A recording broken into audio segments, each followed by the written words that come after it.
entrando a descargar la clase. Dale, profe, está grabando ya. Bien. Menos mal que me traje toda la facu por si me demoraba, entonces bueno, ando con mi bolsita, con la cosa de la compu. Parezco minguito.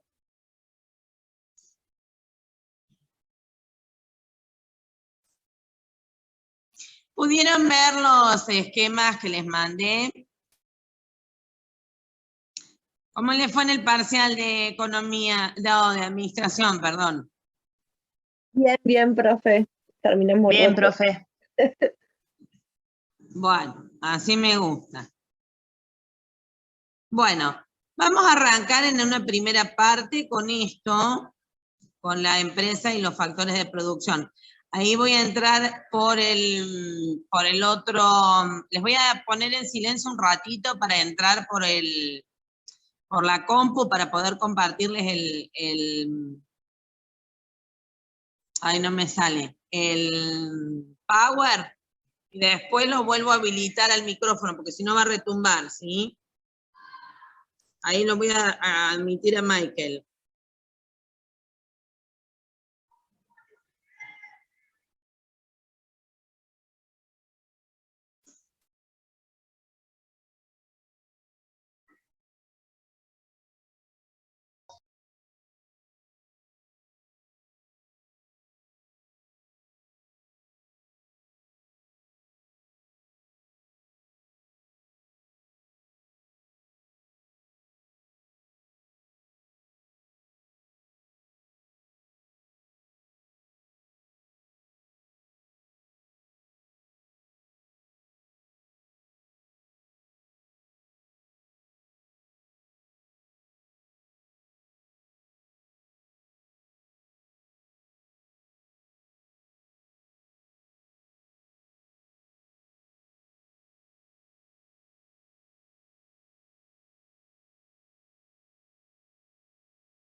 Ahora.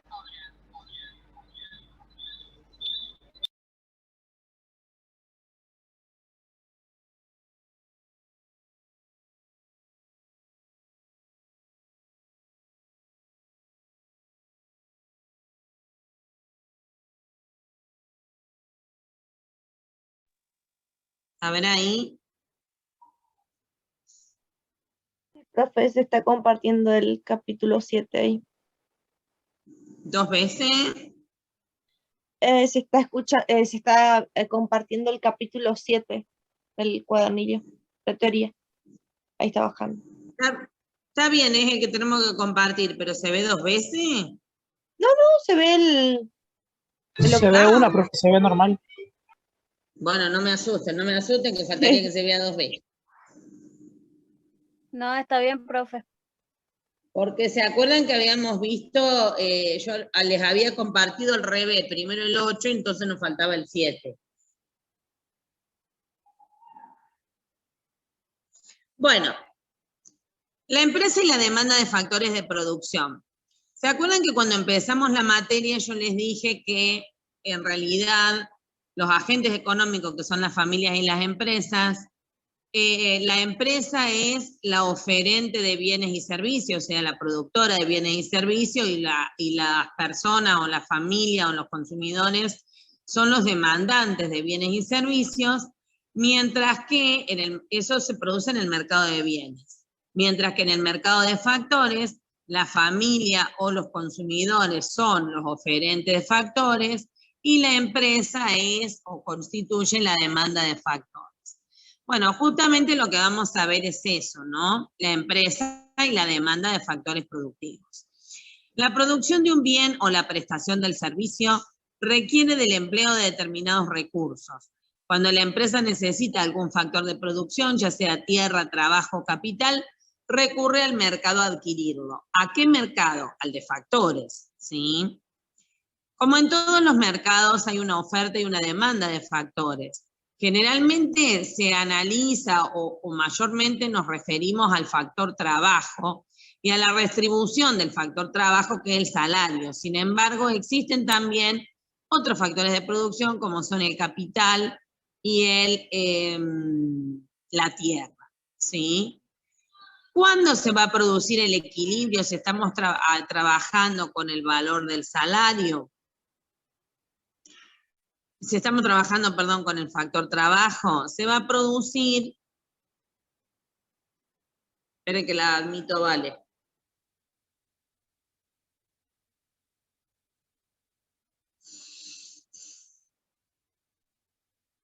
Ahí alguien me escribió algo, a ver qué pasó. Hola Michael, ¿cómo estás vos?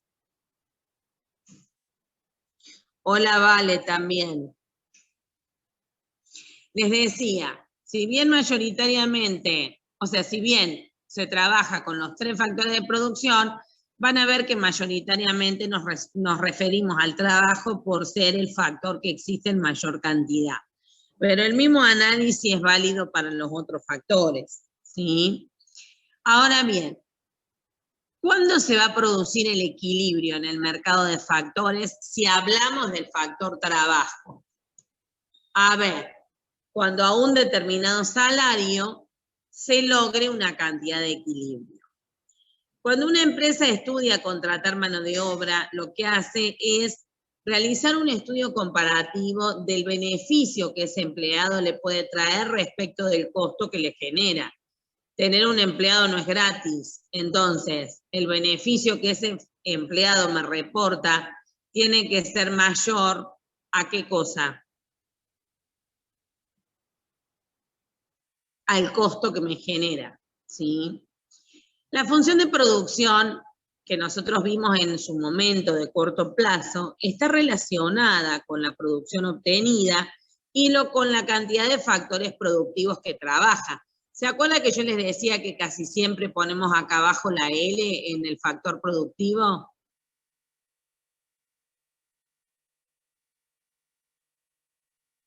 ¿Se acuerdan de eso o no? Sí, sí, profe.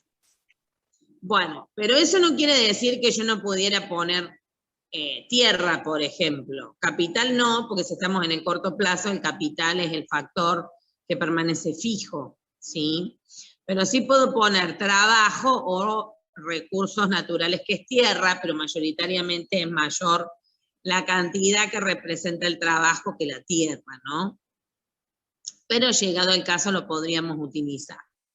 Si ustedes se fijan acá, en este tramo de la producción está creciendo a tasa creciente, por eso la pendiente es creciente. Pero después cambia la curvatura y pasa a tener una pendiente decreciente por la ley de rendimientos decrecientes. Ese mismo razonamiento que nosotros habíamos utilizado para producción de corto plazo se aplica en la producción, en el análisis de la empresa y los factores de producción. La pendiente de la curva de producción representa el incremento, o sea, cuánto aumenta la producción que se obtiene al incrementar el factor productivo en una unidad. No es otra cosa que la producción o el producto marginal. ¿Se acuerdan de eso? Sí, profe. ¿Cómo podemos sacar la pendiente? Fíjense, el incremento del factor en una unidad por el incremento de la producción. Y ahí me queda marcado, ¿sí? La pendiente de esta curva, entonces, es decreciente. ¿Por qué? Porque se aplica en el corto plazo la ley de rendimientos decrecientes. A medida que se incorporan nuevos trabajadores, aumenta la producción, pero ese aumento que se genera en la producción es cada vez menor. Por lo tanto, el valor de la producción que va a aportar un trabajador adicional que yo contrate va a ser cada vez más chico. El primer trabajador va a aportar más que el segundo más que el tercero y así sucesivamente. La empresa va a contratar siempre y cuando el valor que genera el nuevo trabajador sea mayor que el salario que le tiene que pagar. En un mercado de competencia perfecta, que también es perfectamente aplicable al mercado de factores, ¿se acuerdan que el precio era una función constante paralela al eje de las X? Bueno, acá no se va a llamar precio, porque si yo estoy en el mercado de factores, en realidad se llama salario, ¿sí? Y la demanda de factores se va a llamar valor del producto marginal.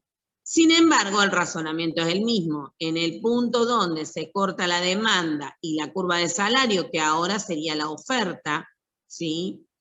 En ese punto, la cantidad contratada del factor de producción va a ser L asterisco. ¿Se acuerdan que antes hablábamos de Q asterisco en competencia perfecta?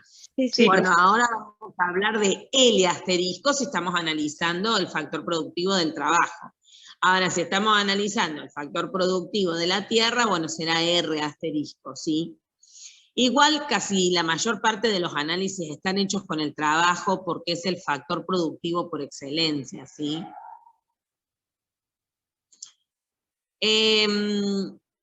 La empresa va a contratar hasta el punto en que se corte la línea de salario, que ahora va a ser el costo marginal o la oferta, con la curva del valor aportado por el nuevo trabajador que representa la demanda de factores, y ese punto se va a conocer con el nombre de punto de equilibrio.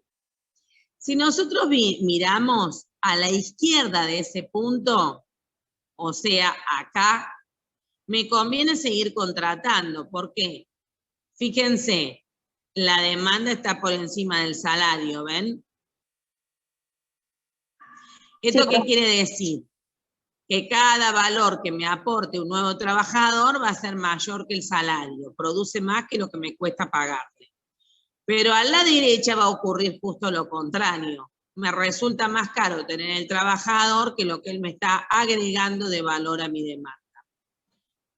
Entonces, como me resulta más caro que la producción que me genera, no me conviene tenerlo.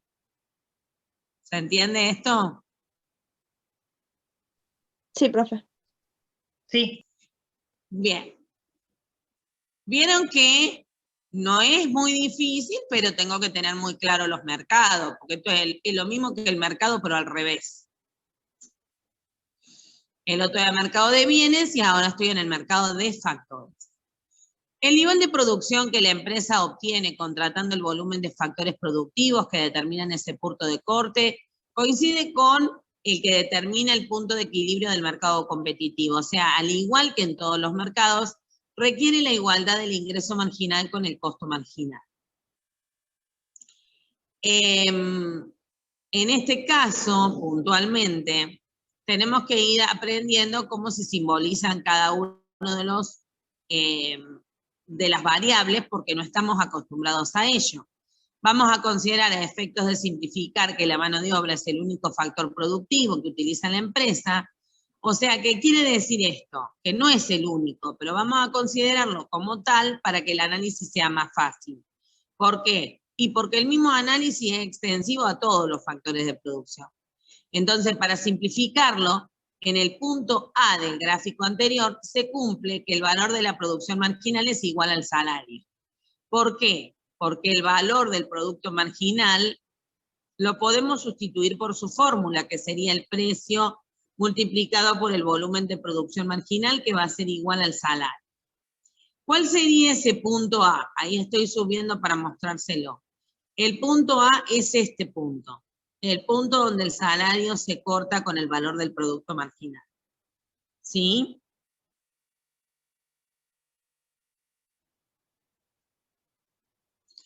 En ese punto, el volumen de producción marginal es igual, el valor de la producción marginal es igual al salario. Pero como el valor de la producción marginal se saca multiplicando el precio por el producto marginal o el volumen de producto marginal, puedo decir que el precio por el volumen de producto marginal va a ser igual al salario. Si despejo precio, o sea, el volumen del producto marginal que está multiplicando a la izquierda, lo paso a la derecha dividiendo para despejar precio, me queda que la parte de la derecha de la ecuación, salario dividido volumen de producción marginal, equivale al costo marginal. ¿Qué sería el costo marginal? El costo al que incurre la empresa cuando aumenta la producción en una unidad. Considerando que el único costo de producción que estamos teniendo es el salario, que no tenemos materia prima ni ninguna otra cosa. Obviamente, si después consideramos la materia prima, esto se va a incrementar, pero eso lo van a ver después en costos con la contadora clase, ¿sí? Por lo tanto, nosotros vamos a llegar a la conclusión de que el precio va a ser igual al costo marginal, que para eso requiere de la siguiente igualdad. Nosotros tenemos graficado, fíjense que no cambia mucho el gráfico de competencia perfecta para el enfoque de la empresa, es muy parecido al que nosotros vimos para el enfoque unitario, pero si bien vamos a tener el precio, ¿sí?, que es acostado, la curva de costo marginal va a tener la misma forma y la de costo medio total también.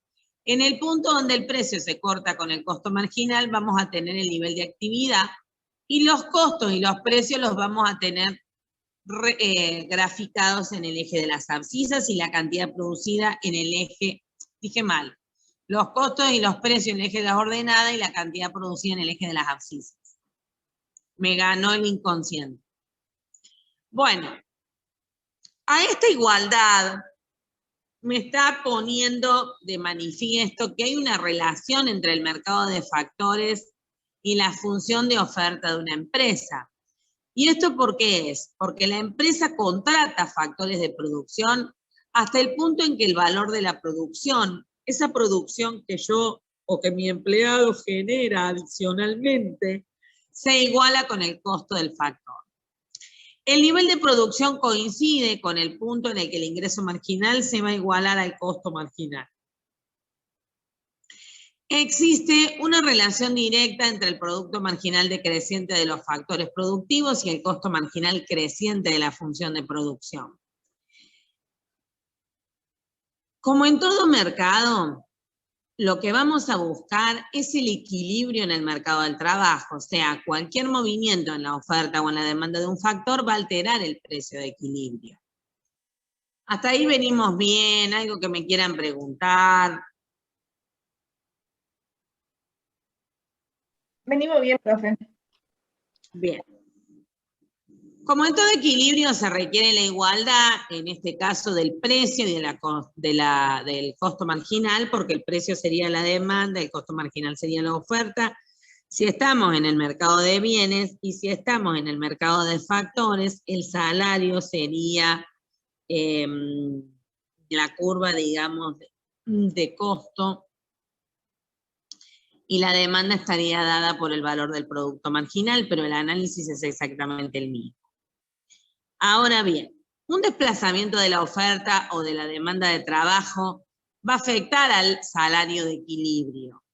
¿Por qué es esto? Y por qué esta variación del salario va a modificar a su vez la cantidad de este factor demandada por la empresa. La empresa demanda mano de obra hasta que el salario que paga sea igual que el valor que ese trabajador le va a generar en producción multiplicado por el precio al que lo puede vender. Por lo tanto, si el salario varía, también ha de variar el valor del producto marginal, ya que en el punto de equilibrio del mercado de factores, las dos variables deben coincidir. Veamos un ejemplo. La curva de oferta de trabajo se desplaza hacia la derecha por una fuerte inmigración. El nuevo punto de equilibrio va a implicar mayor cantidad de mano de obra contratada y, por lógica, un sueldo más bajo. Al aumentar la mano de obra, disminuye el producto marginal, o sea, la ley de rendimientos decrecientes, lo que implica un menor valor del producto marginal. El salario y el valor del producto marginal se cortan nuevamente en un punto en el que ambas variables han disminuido. Nosotros teníamos esta situación inicial, el precio 1, que es la línea punteada con el valor del producto marginal. Si aumenta la mano de obra disponible, si yo no quiero trabajar por 500 pesos, va a haber alguien que sí va a querer trabajar por 500 pesos. Si yo no tengo una mano de obra calificada, porque no soy ingeniero, no tengo ningún título que me permita exigir un salario mayor, entonces mi trabajo va a ser exactamente igual al del otro, o sea, el trabajo va a ser homogéneo. Como yo no le tengo ningún valor agregado, si yo no quiero trabajar por 500 pesos, me van a echar y van a tomar al que sí está dispuesto a trabajar por 500 pesos. Porque necesitan un salario que coincida con, vamos a suponer que yo produzco carteras. La cantidad de carteras que yo produzco multiplicado por lo que vale el precio de la cartera en el mercado, tiene que ser mayor o a lo sumo igual al salario que a mí me pagan. Si no, a la empresa no le conviene tenerme. ¿Se entiende esto?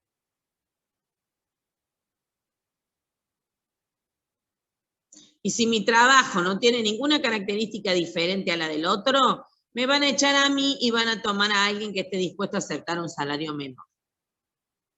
Profe, así como yo lo entiendo, sería el rendimiento que tiene cada uno. Sí, o sea, el rendimiento que tiene cada uno multiplicado por el precio de venta de ese producto que la persona elabora, ¿no? Ustedes no se olviden que lo que ustedes producen, la fábrica lo va a vender. Ah, claro, claro. Entonces, ustedes tienen 10, qué sé yo, 10 microondas multiplicado por el valor del microondas. Si ustedes le cuestan a la fábrica más caro que 10 microondas por su precio de venta, los va a despedir la empresa. ¿Se entiende? Porque el trabajo de ustedes no es diferente al trabajo de otro. Ahora, si necesitan un ingeniero que diseñe el circuito del microondas, a él no lo van a despedir, porque su trabajo no es homogéneo, es heterogéneo, es diferente. ¿Se entiende la diferencia?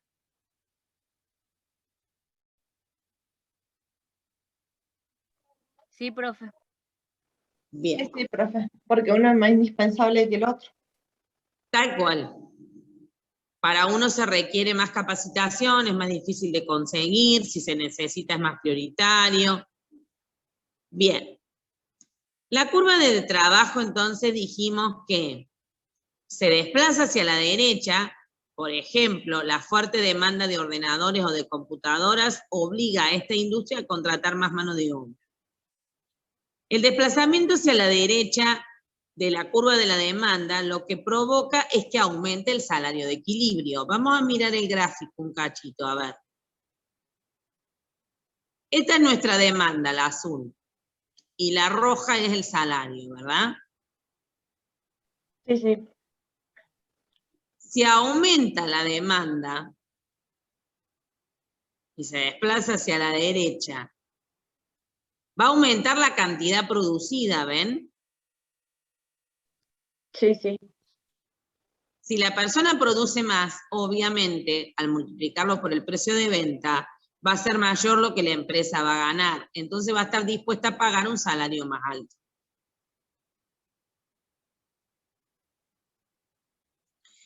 Paralelamente, la demanda de ordenadores hace subir los precios, por lo que el valor del producto marginal de un trabajador adicional también aumenta.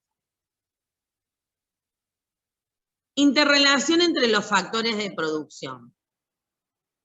La productividad de cada factor, porque son varios, tierra, trabajo y capital, va a depender del volumen disponible de los demás factores. Por ejemplo, la productividad de un trabajador del campo está relacionada con la mayor o menor disponibilidad de maquinaria o con la mayor o menor cantidad de hectáreas de campo, ¿o no?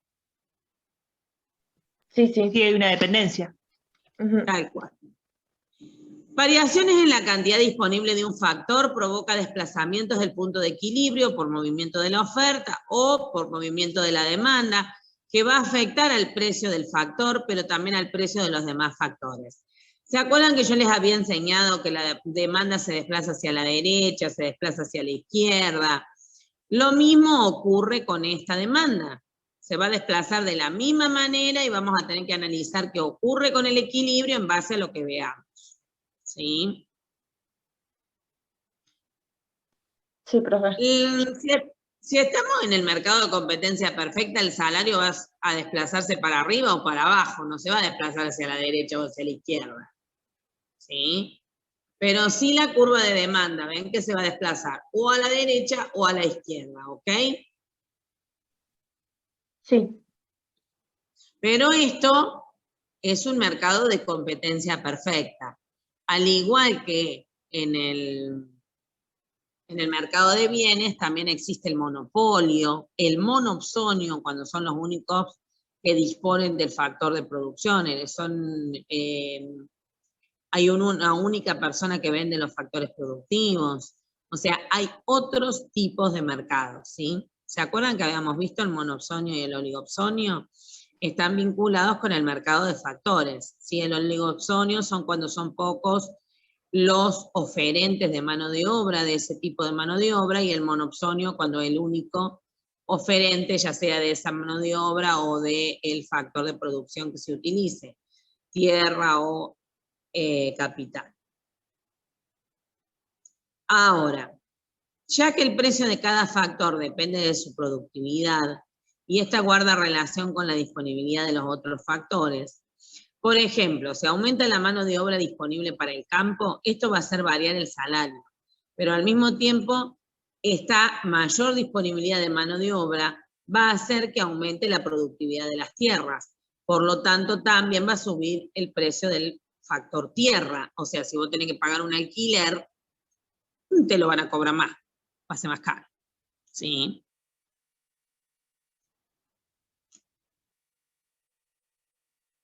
¿Dudas hasta ahí? Todas me dicen ahora. Profe, No, nosotros bien. volvimos para atrás, ¿no? No es que volvimos para atrás. Lo que pasa es que, a ver si yo les puedo compartir mi pantalla del campus. Yo me confundí y le subí un archivo como 7, 8. ¿Se acuerdan? Sector público se lo subí, intervención del Estado se lo subí confundida, ¿o no se acuerdan? Entonces, como ya les había dado el 8, pero no les había explicado el 7, les expliqué hoy el 7, porque si no me queda colgado.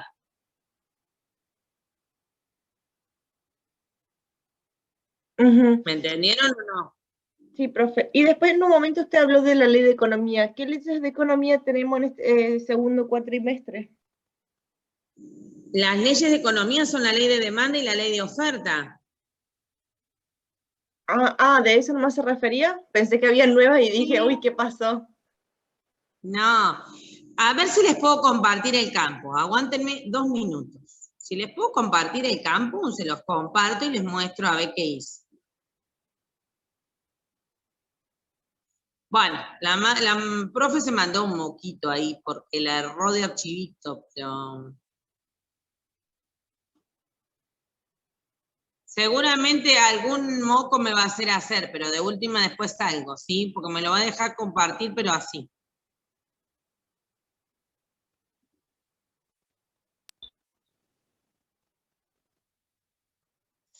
Miren ahí. Nosotros la clase pasada o la semana pasada vimos el PowerPoint que dice unidad número 8, intervención del Estado, ¿lo ven? Sí, profe. ¿Se fijan que de la 6 pasamos a la 8? Sí.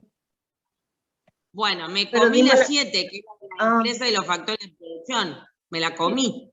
Porque la 9 la terminamos y la 10, no sé si la terminamos. La 10 porque la habíamos habíamos empezado. empezado. Sí, la 10 la vimos. Claro. Justo, yo les dije que lo ignoren porque yo se los terminé mandando por mail, que son la solución de la guía de trabajo práctico número 6. Nos tocaba hoy, porque si no me iba a quedar colgado. Y ahora me toca que es el que voy a empezar a explicar. Este ejercicio, esto es un archivo de Word, pero tiene algunas cosas que después están ampliadas en otros PowerPoint, así que no se asusten que si bien es un archivo grande, no vamos a ver todo hoy, porque hay cosas que necesito que las vayan viendo, ¿sí? Y hay cosas que ya se las expliqué, pero se los voy a compartir y este es el que vamos a ver hoy, ¿sí? Sí, profe.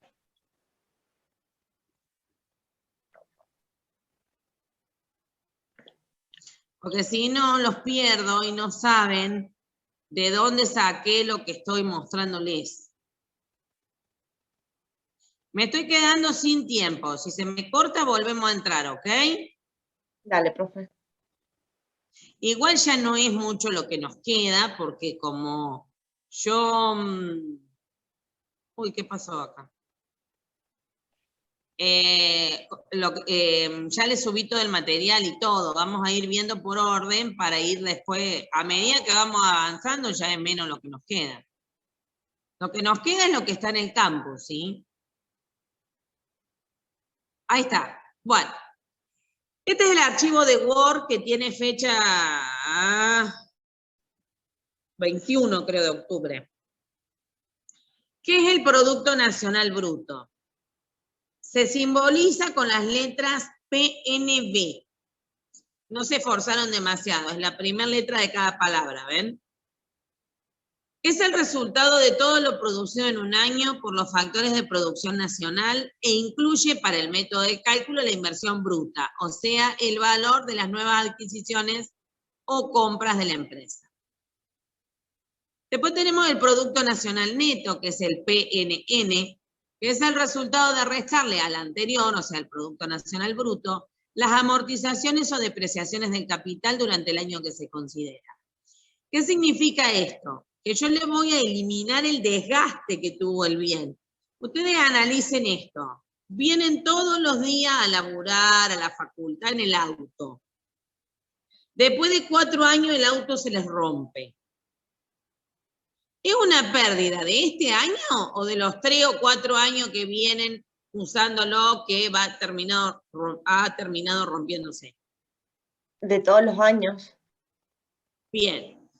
La amortización o depreciación, porque son sinónimos, implica eso justamente, ¿sí? Implica el desgaste del bien por el uso o el paso del tiempo. Obviamente un terreno no tiene depreciación, porque evidentemente un terreno, al no tener nada construido, no se deprecia. ¿Está? Sí, profe. ¿Por qué les digo que es lo mismo? Para la economía, los dos representan el desgaste del bien por el uso o el paso del tiempo. Para la contabilidad, la amortización corresponde a los activos intangibles y las depreciaciones para los tangibles. Pero bueno, nosotros damos economía, no contabilidad. Después que se rompa la cabeza el que tenga que dar contabilidad, ¿sí? ¿Cómo sacamos las inversiones netas? Con esta fórmula, inversión bruta menos amortizaciones o inversión bruta menos depreciaciones. ¿Ok? Sí, profe. Estas pequeñas cosas que yo les estoy explicando hoy, si tienen un tiempito, no les digo para mañana porque sé que están complicados, pero para el jueves, vayan anotándolo en una hoja, tipo una hoja de fórmulas, ¿sí? Sí. Aparte esto entra en el parcial, ¿no? Que habíamos hecho las 5, las 6, las 7, creo. ¿O la Sí, yo creo que es hasta este que va a entrar al pase. De las 5 a las 7 entonces sería. Sí, porque en realidad, este archivo tiene como, después los otros PowerPoint son ejercicios de este tema, ¿sí? Son los ejercicios prácticos, o sea que es para que, porque está la guía y ustedes van a tener que ir resolviendo para ir viendo cómo se hace, por eso yo fui subiendo los otros PowerPoint. Van a quedar un par de temas que probablemente en el parcial no entren, que después podemos ver a ver cómo podemos hacer. Por ahí hacemos un trabajo práctico y listo, ¿sí? Cortito, como para que son temas fáciles, desempleo, inflación, pero que son temas importantes. La verdad que ustedes son pocos, yo creo que es muy probable que promocionen, así que tratemos de hacerlo lo menos complicado posible, ¿sí? Sí, profe. Sí, profe. Bien. Producto nominal nacional. Expresa el valor de la producción teniendo en cuenta los precios del periodo en que se produjeron los bienes, es decir, la producción se mide en un momento dado en pesos corrientes. ¿Qué quiere decir esto? Que no se ha eliminado el efecto de la inflación. La producción nacional real, en cambio, sí tiene eliminado el efecto de la inflación, o sea, está deflactado. Expresa el valor de la producción en relación con un conjunto de bienes en un año base y a precios fijos. Después tenemos el Producto Bruto Interno, que lo vimos la clase pasada, en el Power gris, que es la producción total de bienes y servicios finales realizados por los factores productivos que están ubicados en el interior del país en un periodo determinado de tiempo. El Producto Bruto Interno mide lo producido dentro de la economía de un país, sin importar quién es el dueño de la producción. El Producto Bruto Interno, conceptualmente el producto en sí, es el conjunto de bienes y servicios que produce la economía en un determinado periodo de tiempo, que por lo general abarca el año. Y utiliza para su cálculo 3 métodos, el del gasto, el del ingreso y el del valor agregado. La clase pasada yo les había explicado el esquema del método del gasto. Abarcaba el consumo de las familias en bienes y servicios en el año, sin considerar vivienda, por ejemplo. El consumo del gobierno tenía en cuenta todos los gastos corrientes del Estado, así como los sueldos y salarios pagados por el gobierno. El gasto del gobierno incluye también lo que se realiza en gasto de bienes, pero no tiene en cuenta la transferencia que el Estado hace en concepto de jubilaciones y pensiones. La inversión, esto lo habíamos visto, pero lo repaso porque mañana necesitamos hacer la parte práctica. La inversión bruta interna es la suma de los bienes de capital producidos en el periodo y que contribuirán a la producción de bienes futuros. Esta inversión puede ser pública o privada.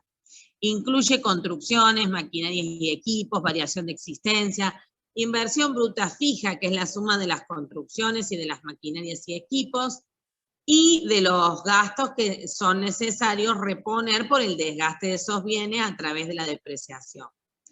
Si nosotros restamos a lo bruto las depreciaciones o amortizaciones, pasamos a neto. Y debe incluirse también lo que se conoce como variación de existencia, que son los famosos stock. ¿Vieron cuando nosotros, por ejemplo, producimos carteras y habíamos elaborado 60 carteras y vendimos 45? Que nos quedan 15 y decimos, ay, me quedaron 15 en stock. Sí. ¿Ok? ¿Venimos bien o no me están entendiendo nada? Muy lunes, profe. Sí, profe. Pero Sí. le estamos entendiendo, alguito. Bueno, no se me hagan los locos que por ser lunes encima le estoy explicando teórico. Mañana a full con el práctico, picante, ¿eh? Sí, profe.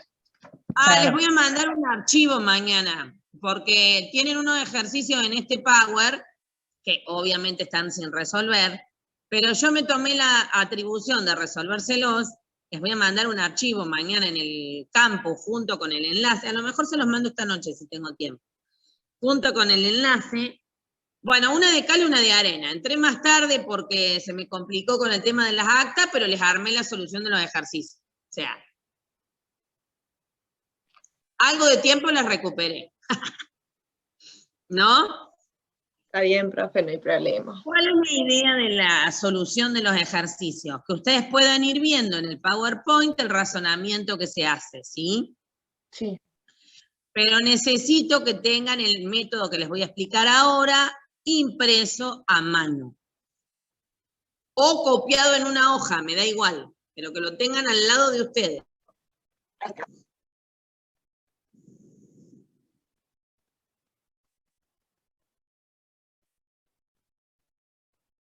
Después te lo mando, Paulín, dame un ratito que lo cargo y te lo mando, porque casi te mando el de ingeniería química. Tengo que fijarme bien cuál es, porque como los dos tienen clases mañana Sí, tengo profe, que ver Negra. cuál de los dos que dicen 2 de noviembre es el de ustedes.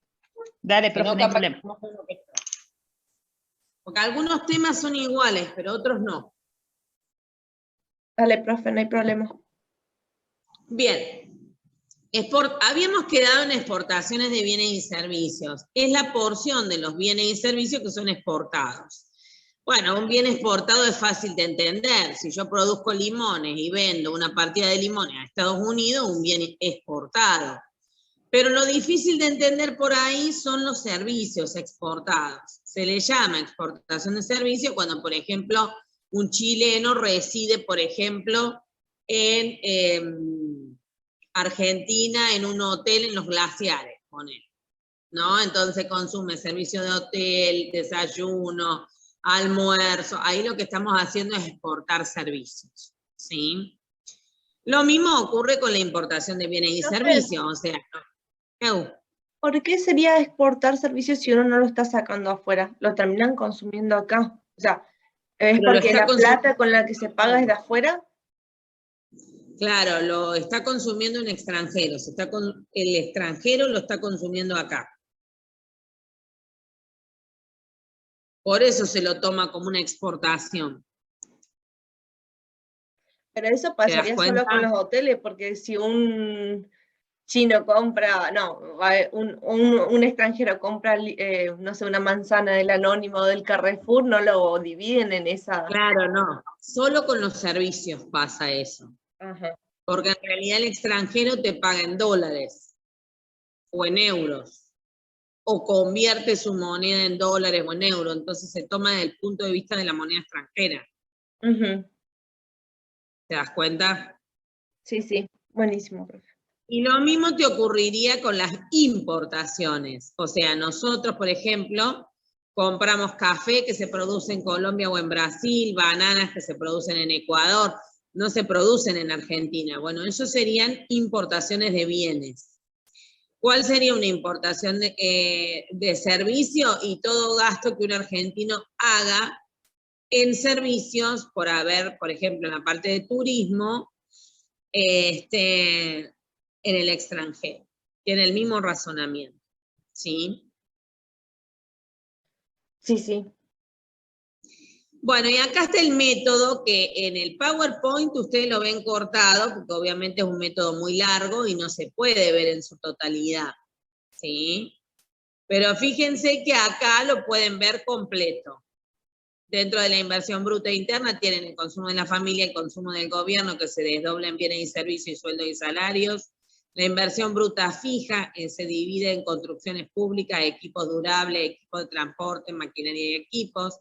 La variación de existencia, producto terminado, la cartera completa, producto en proceso, la cartera cortada, o la cartera cortada y cosida una parte, o con la hebilla pero sin terminar de coser la tira. Eso sería un producto en proceso. Y la materia prima, el cuero, el hilo, ¿sí?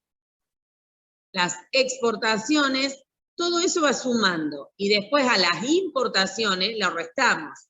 Porque a mí lo que me interesa es todo lo que se produce dentro del país.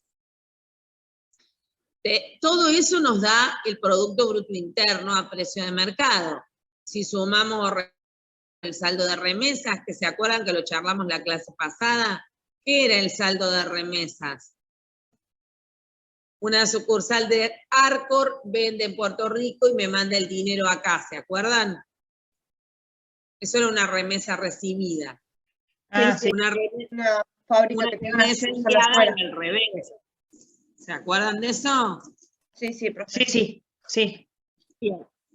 Eso nos daba el Producto Bruto Nacional a precio de mercado, que si le restamos las depreciaciones, nos da el Producto Neto Nacional a precio de mercado.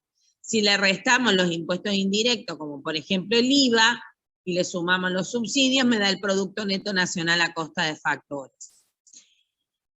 Haber obtenido de esta manera el Producto Neto Nacional a costa de factores es lo mismo que si hubiésemos calculado por el método del ingreso, el ingreso nacional a costa de factores. Esa aclaración es de fundamental importancia para el jueves. Eso que está en rojo. Y está en rojo porque es importante, ¿ok? Sí, sí, profe. Existe otro método que se llama método del ingreso para calcular lo mismo, pero se utilizan la totalidad de pagos a los factores de producción de un país que prestaron su servicio en el sistema de producción en un periodo determinado. Para pasar, a partir del ingreso nacional a costa de factores, se puede pasar al ingreso personal y posteriormente al ingreso disponible. Para pasar al ingreso personal hay que considerar las retribuciones retenidas, aportes jubilatorios, beneficios de las empresas del Estado, y sumar la paga que reciben las familias en concepto de transferencias, jubilaciones y pensiones. Si al ingreso personal después le restamos el pago de impuestos indirectos, como lo es, por ejemplo, el impuesto a las ganancias, vamos a llegar al ingreso disponible. Y acá me voy a atrever a hacer esto para ver si podemos ver en la misma hoja todo el método de eso. Bueno, voy a tapar incluso esquema de cálculo, porque como es más largo que el otro, bueno, ven que no me alcanza a mostrar todo el esquema. Logré pasar el ingreso nacional neto a costa de factores, que les dije que era lo mismo que el producto nacional neto a costa de factores, pero si restamos todos estos conceptos, viene el ingreso personal.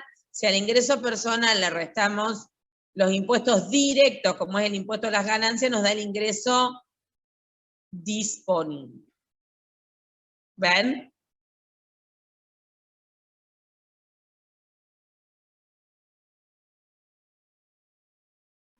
Sí, sí, profe. Es más largo que el otro este. No vamos a ver todos juntos. Mañana vamos a ver el práctico del método del gasto. ¿Sí? El del ingreso lo vamos a ver el jueves, si Dios quiere. Que eso sería también de la unidad 7, ¿no? Sí, es de la unidad 7. No, perdón. Esto es de la unidad 10, Gaby. Dale. ¿Te acordás que el método del Sí. gasto era la unidad 10? Sí, sí. La unidad 7 era lo de factores, que era cortito, pero como yo me colgué y se lo subí después.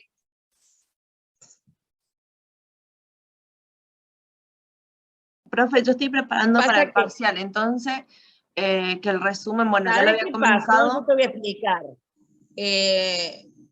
Los martes, ustedes tienen clase y también tienen clase química. Y factores productivos es un tema en común, e intervención del Estado también. Entonces, yo pensé que se los había subido a ustedes ¿cómo es? A factores productivos, y se los había subido a los chicos de química. Por eso me quedó desordenado. Pero es porque tengo clase el mismo día. ¿Podés creer?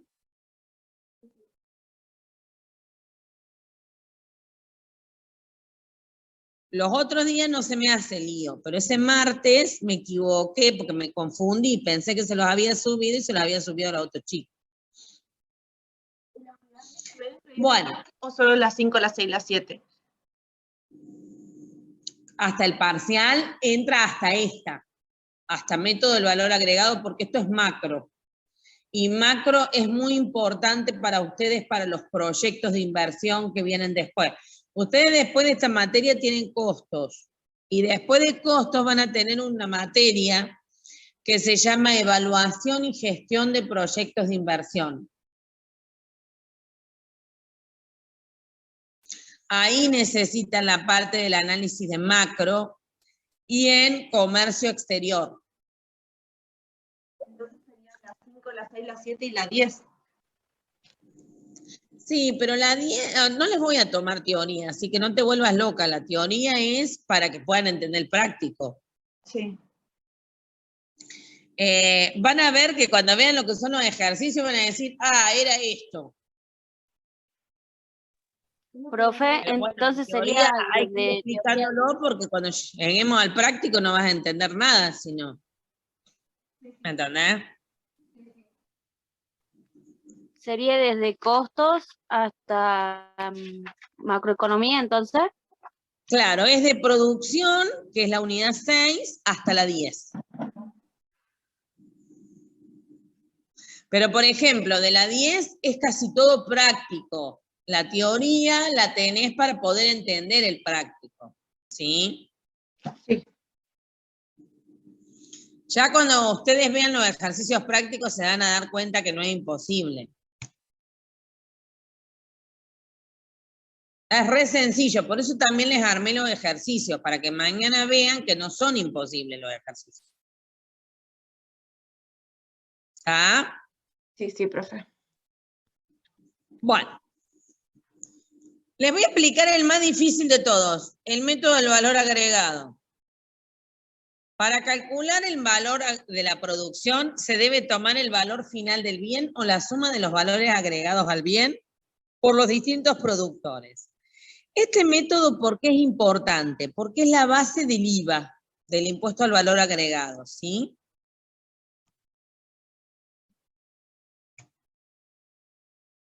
Ejercicio. Supongamos que el Producto Bruto Interno generado por la producción de algún artículo de cuero, como por ejemplo el cuero de la vaca, puede ser comprado a 200 pesos.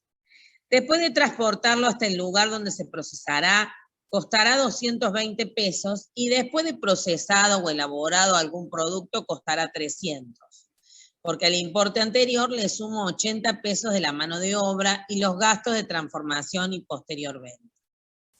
Bajo el método del producto se contabiliza solamente el Producto Bruto Interno a precio de mercado, ¿sí?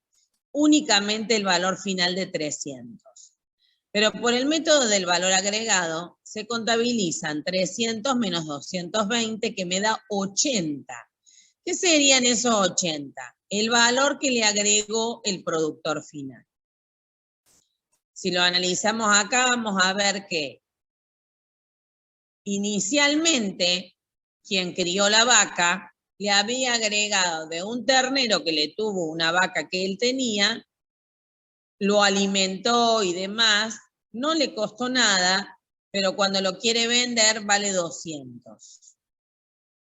Se lo vende al transportador. El transportador carga la oveja por 200, la vaca por 200 pesos y lo vende a 220. ¿A quién se lo vende?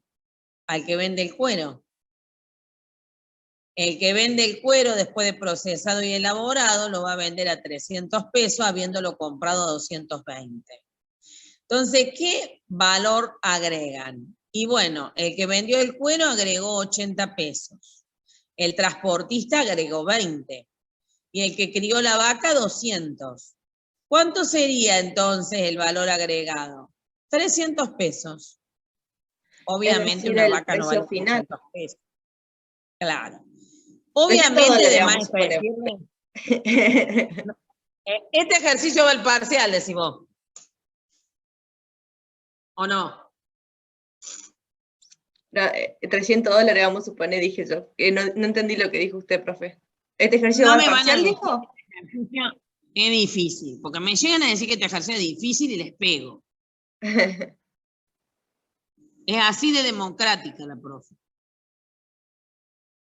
Bueno, pero vamos a ver otro ejemplo que me parece que les va a resultar más fácil que el que les di recién. Con un cuadro, ¿ven? Por el cuadro siempre es más fácil de entender. Para fabricar un mueble de madera, el productor compra madera al aserradero, quien a su vez le compró los árboles a un forestador, quien a su vez le plantó y cuidó después de comprarlos en un aserradero.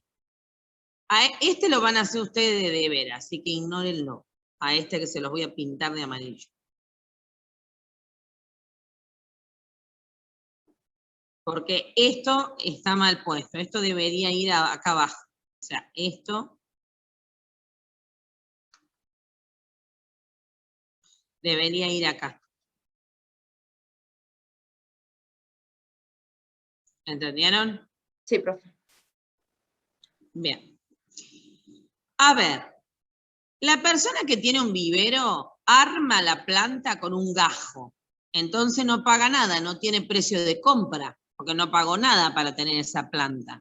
Pero lo vende a 1 peso. ¿A quién se lo vende? Al forestador. El forestador a su vez se lo vende a un aserradero a 10 pesos. O sea que el precio de venta del forestador es el precio de compra del aserradero. ¿Sí o no? Sí. El aserradero lo vende a la carpintería a 15 pesos. Entonces el precio de venta del aserradero es el de compra de la carpintería. La carpintería lo vende a 25 pesos. Entonces el precio de venta de la carpintería es el de compra de la mueblería. El de la mueblería lo vende a 29 pesos. Y ya no se lo pasan a nadie. ¿Sí? Sí. ¿Qué valor fueron agregando? Sí. Y si el vivero pagó 0 y vendió no, agregó 1. El Sí. forestador vendió a 10 y lo pagó 1, quiere decir que agregó 9. El aserradero vendió a 15, pagó 10, ¿cuánto agregó? 5. 5. La carpintería vendió a 25, la pagó 15, agregó 10. La mueblería pagó 29, perdón, vendió a 29, pagó 25, agregó 4. Entonces, ¿qué valor le hemos agregado? 1 más 9, 10, más 5, 15, más 20, más 10, 25, más 4, 29. Ese sería el PBI por el método del valor agregado. ¿Pero el 29 es el PBI entonces? Sí, es el valor final del PBI por el método del valor agregado. ¿Hay otros métodos? Sí, el del gasto y el del ingreso que explicamos recién, ¿se acuerdan? Ajá. Son 3. Bueno, el más fácil de más está decirle que es el del valor agregado. Sí. Sí. Bueno, Entendió más. ahora, fíjense, ¿ven que dicen prácticos? Sí. La solución de estos prácticos son las que yo les voy a dar mañana. Porque les voy a enseñar a resolverlos, ¿sí? Son 6, ¿no? Acá tenemos mezclado método del gasto, método del ingreso, ¿sí? Mañana vamos a resolver estos ejercicios. Traten de tenerlo o descargada a la guía o impresa, como les sea más fácil, ¿sí? Sí, profe. Sí, profe. Bueno, por hoy los libero, y eso que no los torturé demasiado, porque son las 21:40. Pero no puedo seguir avanzando si no tienen claro el método. Así que necesito que vayan poniéndose las pilas para imprimir o descargar el método del ingreso, que se los mandé el jueves, el método del gasto, que se los había mandado el martes, y estos ejercicios que tienen que tener a mano para mañana. ¿Ok? Sí, profe. Sí, profe, ya está. Listo. Yo ahora les voy a mandar el enlace por el WhatsApp, porque se los mandé por el campus de UTN, pero se los voy a mandar por el WhatsApp. Y les voy a mandar en un ratito el Power. Bueno, profe, mejor. Se los mando al WhatsApp y al campus. Dale, profe. Ok, Entonces. profe. Estos Gracias. ejercicios, por ahí ustedes van a sentir que pierden tiempo en las clases, pero tenemos que ir despacio porque si les doy todo junto no van a entender nada, ¿sí? Estos eran los ejercicios que yo les dije que a veces era conveniente hacerlos presencial, ¿se acuerdan? Sí. Son difíciles. La parte del método del ingreso y la del gasto, el del valor agregado, una pavada. Pero el ingreso y el gasto son medios complejos, pero con paciencia se resuelven. Igual se va entendiendo, profe. Se entiende bastante bien. Sí, sí. Por ahí Aparte marea, que van a... por ahí marea Yo un traté poco de por hacer muchas cosas, pero... hiper clarito a la solución. Por eso me tomé el trabajo de armárselo el jueves, cuando ustedes me pidieron que no les dé clase, les armé ese material. Esto que está acá abajo, no crean que no se los voy a dar, pero también lo tengo armado en uno de los PowerPoint. Porque es como que con colores más lindo. Aparte le puse los gráficos, todo.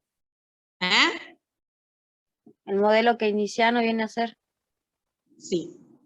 Eso lo tengo armado en un PowerPoint como más lindo, para que no sea tan envolante. No es que no se los voy a dar, pero se los voy a dar con los otros Power que vienen después. Yo para que no se asusten, porque van a decir, ay, la profe no terminó de dar el archivo de medición del producto. No, sí lo voy a terminar de dar, pero ustedes ni se van a dar cuenta porque lo voy a dar con un PowerPoint. ¿Sí? Sí, profe. Bueno, gente, las libero por hoy. Mañana los quiero con preso, preparado o descargado. Yo creo que les va a ser más fácil impreso si pueden. Pero bueno, eso lo resuelven ustedes, ¿sí? Dale, Sí, profe. profe, está. Bien. Bueno, los abandono, así les copio lo que me falta. Buenísimo, profe, hasta mañana. Bueno, gracias por la Hasta mañana, paciencia. profe. Hasta mañana. Una buena noche.